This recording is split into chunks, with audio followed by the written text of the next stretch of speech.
পরিমাপ চ্যাপ্টারের আজকের এটা হচ্ছে 3 নম্বর ক্লাস। আগে আমরা 2টো ক্লাস দিয়েছি। আজকের ক্লাসে কি আলোচনা করা হবে সেটা হেডিংয়ে দেওয়া আছে, একক। একক অর্থাৎ ইউনিট। একক জিনিসটা জানাবার আগে একটা গল্প বলি। ধরো তুমি একটা বাজারে গেলে, সেখানে তুমি আলু কিনবে বলে ঠিক করেছো। দিয়ে এবার তুমি আলু বিক্রেতার কাছে গিয়েছো।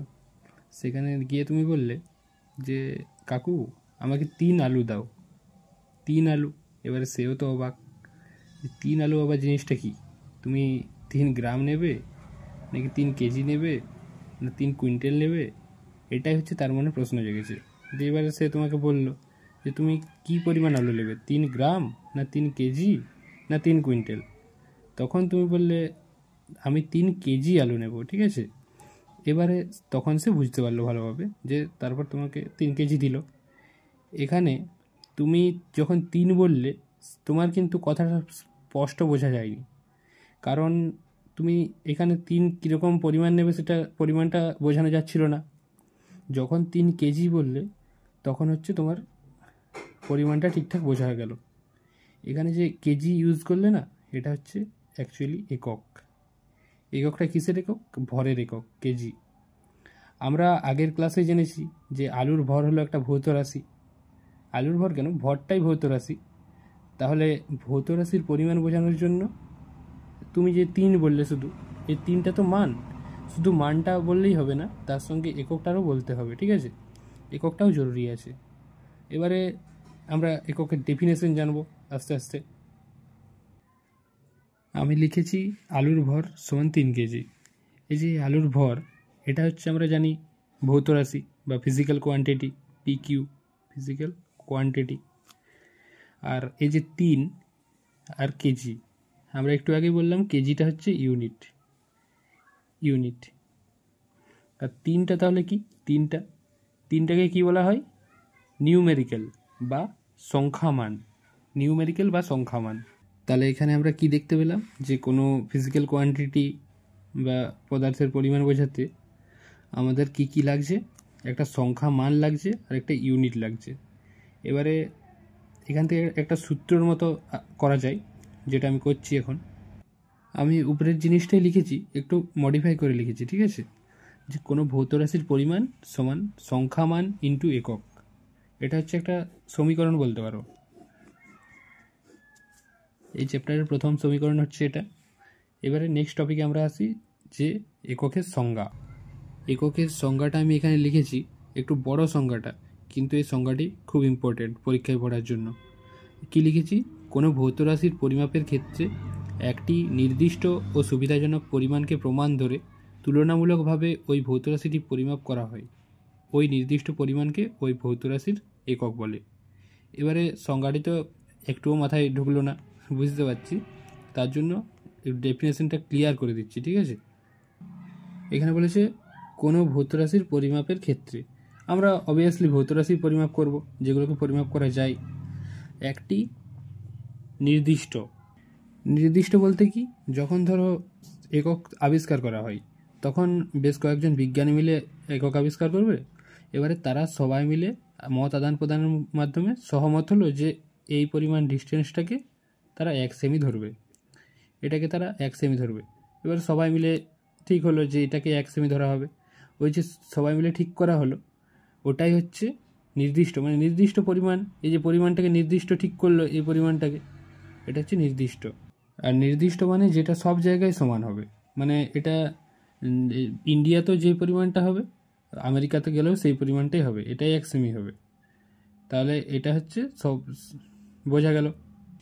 এবারে যে জটিল রাশিটি আছে, মানে জটিল ওয়ার্ডটি আছে, সেটা হচ্ছে সুবিধাজনক।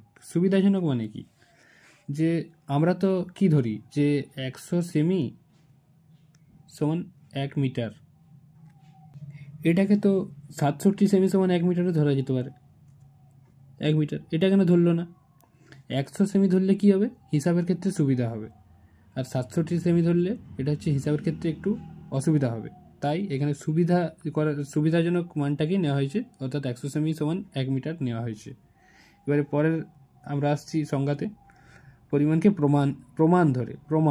প্রমাণ মানে কি, যেটা তুমি ধরো এই যে এক সেমি, এক সেমি, এটা ইন্ডিয়াতেও যাই হবে, আমেরিকাতে গেলেও তাই হবে।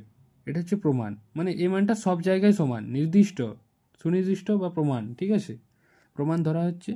তারপর তুলনামূলকভাবে, যখন দাঁড়িপাল্লায় কোনো কিছু পরিমাপ করা হয়, একদিকে থাকে একটা বাটখারা আর অন্যদিকে যেটা পরিমাপ করা হচ্ছে সেটা দেওয়া থাকে, ঠিক আছে। এই বাটখারাটার সঙ্গে তুলনামূলকভাবে বাটখারাটার পরিমাণটা যত, সেই পরিমাণ এখানে জিনিসটা দেওয়া হচ্ছে, তাহলে এখানে একটা তুলনামূলকভাবে পরিমাপটা করা হচ্ছে, ওই জন্য এখানে বলেছে তুলনামূলকভাবে ওই ভৌত রাশিটি পরিমাপ করা হয়। এটা বুঝতেই পারছো, ওই নির্দিষ্ট পরিমাণকে, যে পরিমাণটা তুমি ধরছো, ঠিক আছে, এই যে এক সেমি সবচেয়ে ক্ষুদ্র পরিমাণ, এই পরিমাণটাকে ওই ভৌত রাশির একক বলে। বোঝা গেল ডেফিনেশনটা?